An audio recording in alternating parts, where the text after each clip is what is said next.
Good evening. My name is Jemima Biegas, your host for this edition of the Evening Review. Now, today we are going to speak to Charles Mukwaso. He is from the Engineering Council of Namibia. He's going to talk to us about the nitty-gritties of the green hydrogen and the involvement of locals in this project that has now become the buzzword in Namibia. Thank you for joining us, Charles. Thank you. Thank you for having me.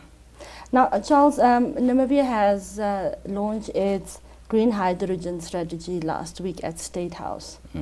And most importantly, the strategy states that immigration would be an important source of highly skilled labor when policies are eased and would transfer skills to the local labor force. What are your thoughts on this? Do you think we have the capacity? Do you think this is really necessary to bring all these skills in? Yes, we definitely do have capacity. We have around about 3,500 registered engineers in the country, the majority of whom Namibians. So by the nature of the education, of the training, every engineer, every technical professional who is registered is capable of actually working in the green hydrogen industry. But of course, we do understand that initiatives such as these ones are mainly sponsored from abroad. So then the people that have put in their investments have certain expectations and so on. And countries like Germany, for instance, they have been working in this sphere for quite some time. It's not that the whole concept of green hydrogen is that complicated. It's not. It's a simple aspect of the electrolysis of hydrogen, oxygen molecules that form water and so forth. Basically splitting them, and then you obtain your hydrogen and use it in fuel cells or elsewhere and so on. And then oxygen can still be merged back together with hydrogen to form what you call oxyhydrogen, which is normally used in welding and so on. So these are simple elementary concepts that every engineer basically learns about and does experimentations on in university and so on. So we do have capacity in the sense that we have engineers that are equally well trained, just as those that are coming from abroad. But we are an open country, an open market system whereby we do cooperate with other countries and so forth. So where they have the expertise or more experience and the tools and equipment and facilities and so forth, they are most welcome here. But like you said, it's and I think the government has realized that in order for such professionals to be invited into the country to work on these projects and so on, there's going to be a huge aspect of immigration compliance. Now, that's very important to understand because when you look at the Engineering Profession Act, for instance, every human being, every person, every professional that wants to practice or work as an engineer in the country has to be registered in the country, and we do have working relations with the Ministry of Home Affairs to ensure that those parameters are complied with. So it's very important, and it's very important for the foreign nationals that are to come to participate in these initiatives to be aware of all of these requirements and so on. Now, speaking about expertise, you were talking about the fact that, or you highlighted that local engineers have the capacity, they've been exposed to green hydrogen, but then there is the issue of managing wind farms, for instance, which local farmers may not necessarily have been exposed to. Now, how long do you think would it take? And do we have experts in this field here? And how long would it take for them to actually, for the ones that are not capacitated yet, to catch up with these skills? Yeah, so most of our engineers, actually, even in the construction sector, there have been projects of that involved renewable energy systems. during your training as an engineer, you're actually also trained on how to design, construct, maintain renewable energy systems and so forth. So it's not something that's supposed to take so long and so much resources in order to actually calibrate these skills that we have locally into this sphere in which we are headed into. So what you are looking at is actually we do have the human resources. If there are any sort of other technologies, advanced technologies, latest systems that need to be employed, it's supposed to, we expect it to be very easy for us to transition into making sure that our professionals are well versed with these systems and so on. It's really just a matter of, like for instance, you enter a company or you're introduced into a company that does not use white paper, they use yellow paper. So it's simply for you to transition into a sphere of understanding what a yellow paper, what printing will look like on a yellow paper. But it's still a paper and so on. So it's the same, the principles are the same. So we do have the basis, the foundation and so on. And it's very imperative for the government to understand and also other stakeholders to understand that it's not that complicated. So our engineers are well positioned to be able to say that we are moving into this sphere, and if there is any upskilling that is required, they are ready to do that. So one of the issues that are still outstanding with this agreement with, Hyphen, Yes. the hydrogen company that will actually drive Namibia's green hydrogen project. Namibia is here to sign an implementation agreement with them. Now, as an engineer, as an expert in the field, knowing what is going on, what do you think? What are the loopholes government should look out when they are signing this into effect? In my experience, some of the loopholes that you need to be on the lookout for are things like the fallacy of the absence of capacity. We have had that debate for so long in Namibia, and it usually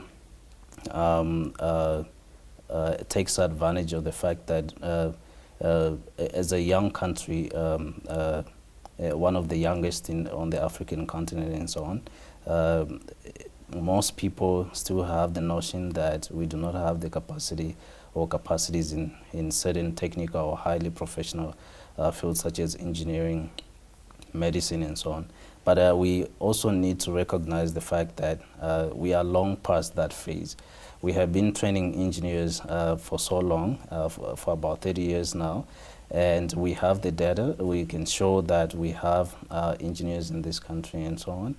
So it is important that when we get international partners to participate in the resources that we are blessed with, and trust me, this country is overly blessed in terms of resources.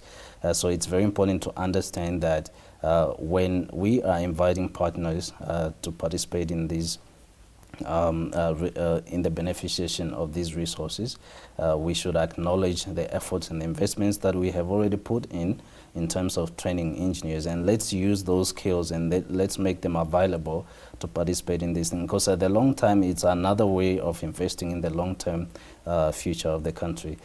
So it's really a fallacy, and I do hope and trust that we are moving away from that notion and say, okay, we're going to set up this facility and we do have the skills. Let's put it in the paper. Let's notify the people that there's work to be done, and then we mobilize everybody and so on, and we get things done. I was just thinking the other day, for instance, we have so many well-trained technicians and artisans. We have companies that have been responsible for producing equipment or vehicles for our military, for instance. Most of those vehicles, if you look at them, they are not produced we don't import them, they are made locally here, and we have a whole team of technicians and artisans from our own local VDCs and other technical training centers that are working on those facilities. So we need to reach a point whereby we realize that, oh, we do have this and that back home, right here at home, and then we need to take advantage of it, use it, and deploy it for the benefit of the country. Now, obviously, you are in contact with the local engineers, the local experts, construction experts. What is the feeling on the ground? Because there is a feeling from some sectors that they are excluded from, the locals are excluded from this. We've had a conference recently where they discussed green hydrogen, and yet the leadership, the political leadership of the Karas region was not present. What do you make of this? Do you think these are valid concerns, and how should they be addressed? I would say they are valid. I mean, the situation is pretty precarious in so many ways. It's another topic, a very huge one. However, what I can say is that we've been able to participate in these concepts, in these ideas, in the sense that through the Namibian Society of Engineers, we have availed engineers that are participating in advising some of the processes that are taking place. And through that, we hope that we can be able to represent each and every technical professional in the country, in the sense that when it comes to now, let's get people involved in the actual work, we will be able to say, okay, so this is what we have as a country, these are the human resources that are available and should be considered for use and so on. So the concerns are valid, but I would say that at this early stage, we still have hope that a lot can be done through our own professionals, and we will make sure through our participation in these discussions, we will make sure that we advocate and we speak for the interests of the local professionals. Thank you very much. We'll take a short break and then we'll be back. Right. We'll be back right now. Take a load off and tune into another episode of Brave Namibia, as we take a look at both ordinary and extraordinary Namibians. Brave Namibia is broadcasted on NTV Saturdays at 6:30 p.m.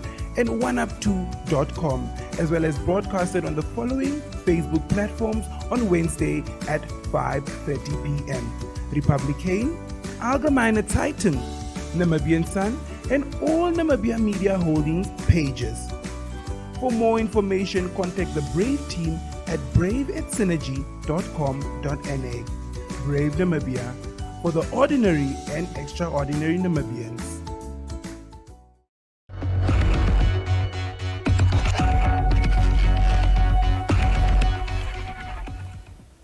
Welcome back. So we are speaking to Charles Mukwaso from the Engineering Council. Now, before we went on a break, we spoke about the fact that some locals believe that they are deliberately excluded. Do you have something more to say before we go into the next question? I think we can proceed. We to can the proceed. Next, yes. So there is also the other. So yes, green hydrogen is obviously supposed to be the answer to climate change and to help countries.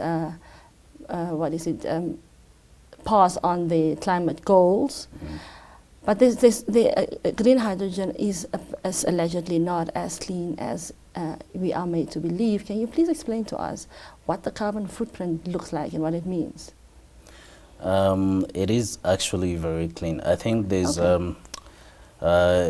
just a mix-up because there are a lot of ways of producing hydrogen. There's the one that we're talking about now, green hydrogen, which basically uses completely renewable energy sources to carry out the electrolysis and so forth.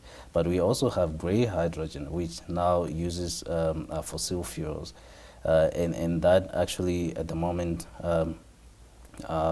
occupies the largest chunk of methods of producing hydrogen. Because hydrogen has been actually in production since the 1800s. It was more than 100 years ago. It's not a new concept. It's the methods of production that are coming up that we are talking about. Yes. So, like for instance, gray hydrogen, the one that I just referred to now, uses fossil fuels, and that's the one that is largely being used. So about 90% of hydrogen today worldwide is produced using that method. Then you also have other methods like or hydrogens like pink hydrogen, which is produced using nuclear power and so forth. And then also you can talk about yellow hydrogen, whereby you exclusively use solar power. So I think when people talk about it's not completely clean, they're probably mixing up the other forms of producing hydrogen with green hydrogen. So the concept itself with regards to green hydrogen is supposed to be 100% renewable energy based in terms of the power that you need to produce the hydrogen. So if you do that, if you are able to achieve that, then you can claim a very small carbon footprint, almost near zero.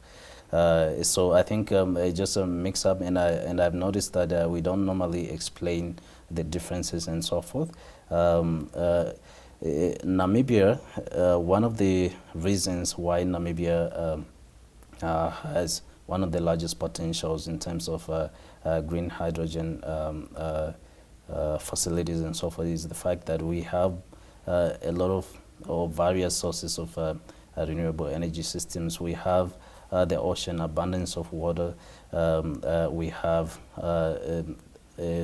solar power with DNI.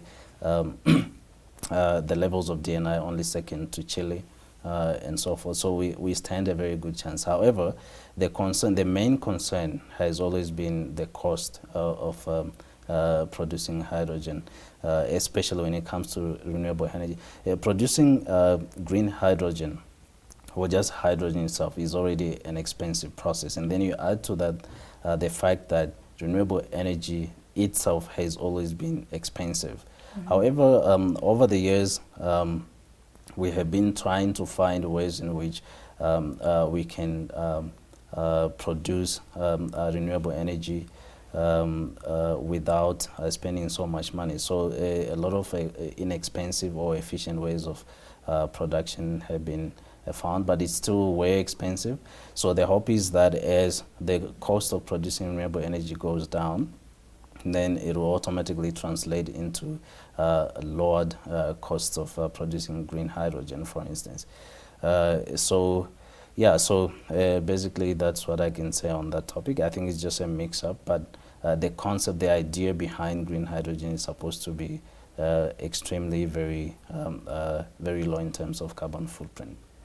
Now, when Namibia's green hydrogen strategy was launched last week, one of the issues that were highlighted, well, the main thing I suppose, is that Namibia is looking at establishing 3 hubs, mm-hmm. one at Lüderitz, one at central one for Windhoek and Walvis Bay, and one for the Kunene region and the northern parts of the country.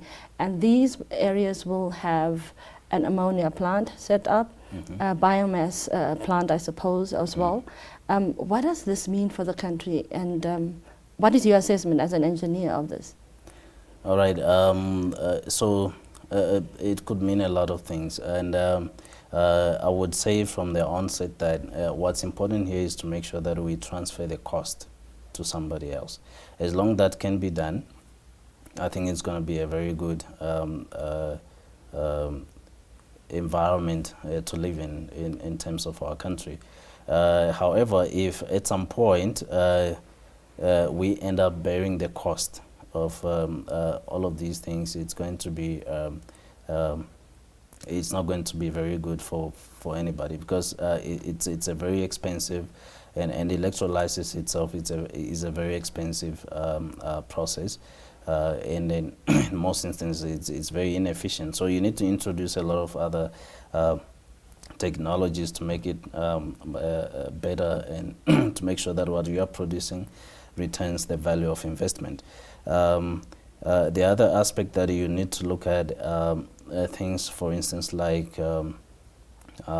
when you talk of cost, right now what we have seen is that it's mostly, if not all, foreign investors. I understand ONL is also involved in some of the projects and so on. They're one of the companies that received a grant.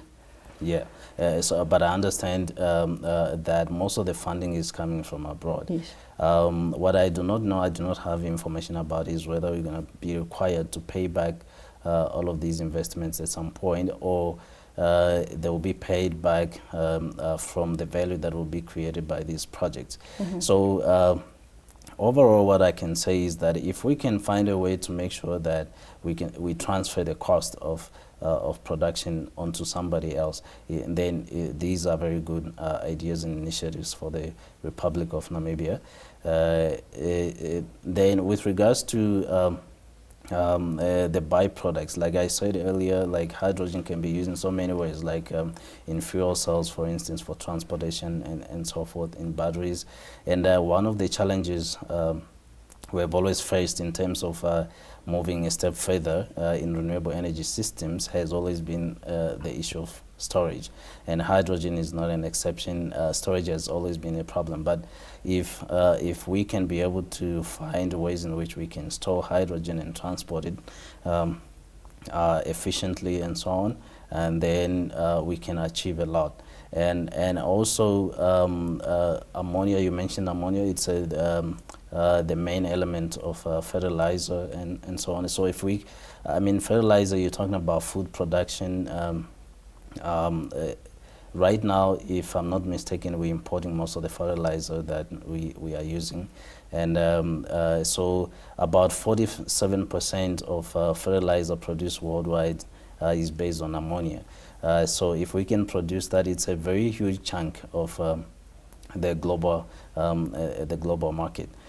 So if we can produce that, create a value chain in terms of export and so on, it can bring in revenue and so on.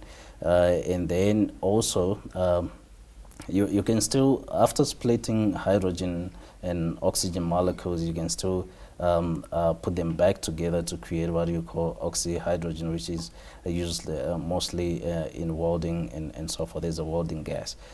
So if we can also have an industrial hub or a hub in the country for that sort of gas, so that we don't have to rely on other countries, it can actually elevate our economy, it can spark growth and so forth in so many ways. However, most of these things usually boil down to how do you do it, because the idea can be good, but if you don't manage it well, if the ideas behind or the agenda behind that is not good, then you end up achieving bad things from something that's supposed to be good for the country. But overall, the entire concept and the prospects that green hydrogen has for our country are massive.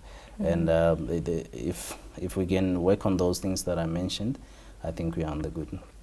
Now, in conclusion, you were speaking about shifting the cost to someone else. Now, Namibia has signed an agreement with EU, with the European Union, for the development of raw materials and green hydrogen, and has been given a 500 million euros concessional loan from the European Investment Bank, for which the terms are yet to be negotiated. What's your opinion on this, and how will it affect Namibia in the long run? Yeah, every time I hear a loan, it's not a very good thing. But I'll leave that to the national economists and so forth. From my perspective as an engineer, I think my main concern is what effect it might have on our industry, our technical industry. It's already suppressed by so many factors, the economy, the pandemic and so on. So to any decision that actually drives us deeper into that hole will not be good for our technical industry. We have so many folks out there that are struggling. They have the qualifications, they have the know-how, the expertise and so on, but opportunities, the environment is very difficult. There are so many ways we can work around most of these things, but I'm always reserved when it comes to getting loans to achieve them and so on. Maybe our national economists have seen that as a good way to go about it. I don't know, but we shall see what happens with regards to that. What I can say is that for us as engineers, we are forever prepared to make sure that we find the best solutions in terms of any challenges that our country may face, our communities may face, and so on. Even with regards to the implementation of green hydrogen technologies, we are available as a community of well-trained technical professionals. If government feels like it might be expensive to bring in foreign expertise and so on, we have people that are ready to receive the shortest possible just introductory training and assimilation to any technologies that may be available, and then we're good to go. There are so many projects that we have participated on as Namibians, and they have been successful. We talk of the Neckartal Dam, for instance. The Ministry of Home Affairs new headquarters. Most people do not actually know that these projects, these mega projects, were put together by Namibians, but they were. We talk of the highways that are being constructed by Roads Authority at the moment. It's not always, I know that on the contractor side, the builder who comes and puts in the bricks, we normally rely on the Chinese for massive projects and so on. But really engineering itself and architectural know-how is done locally. So there's so much that we can do, and we have so many mechanical and electrical engineers who have worked in South Africa. South Africa has been a champion of renewable energy technologies for quite some time. You'll talk about CSP plants, concentrated solar power plants and so forth, a PV plant and so on. They already have those on their national grids, and we do have Namibians who have worked on some of them. We have Namibians that have studied at Stellenbosch, especially. Stellenbosch has a whole center for renewable energy technologies, and through that they have been able to participate in mega projects that were financed by the World Bank. So we do have these people available. We have people that are through B2 Gold or and other mining companies have implemented mega PV renewable energy systems for the mines and other production facilities like Namibia Boys and so forth. So what I'm saying is that as Namibians, we do have the people. Let's make sure that the opportunities that are arising as a result of needs that our people have, that our own graduates, our own engineers participate in these things, and that's how we can actually cement what we can do in the future, in the rest of the future of our republic. Okay. Thank you very much for joining us, Charles. Thank you. Thank you for tuning in. Have a good night. Until next time.